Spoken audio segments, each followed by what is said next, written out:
আসসালামু আলাইকুম, I am Farzana from Farzana's diary. 6 বছর পর বেস্ট ফ্রেন্ডের সাথে ঘুরতে বেরিয়ে কি করলাম তাই আজকে শেয়ার করব। বের হওয়ার পর আমার ফ্রেন্ড বলল, চল রেস্টুরেন্টে যাই। আমি বাসায় যেভাবে ছিলাম সেভাবেই বের হয়ে পড়েছিলাম, শুধু হিজাবটা বেঁধেছিলাম।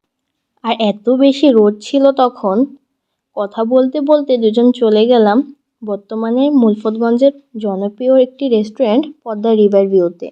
ভিতরে ঢুকে অর্ডারটা কনফার্ম করে আমরা কিছু ছবি আর ভিডিও ক্লিপ নিচ্ছিলাম। দুইজন প্রায় 6 বছর পর এমনভাবে সময় কাটিয়েছি। কিছু মানুষ আমাদের ফ্রেন্ডশিপটা সহ্য করতে পারতো না, তাই ভুল বোঝাবুঝির কারণে 6টা বছর কোনো যোগাযোগ ছিল না আমাদের।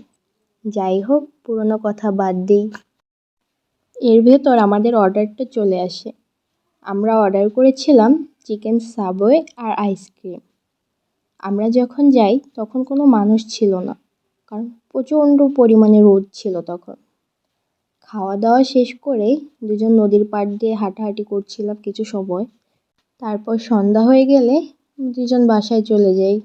এখন হয়তো সব কিছু ঠিক হয়ে গেছে, কিন্তু মাঝখান দিয়ে অনেকগুলো বছর আমাদের হারিয়ে গেছে।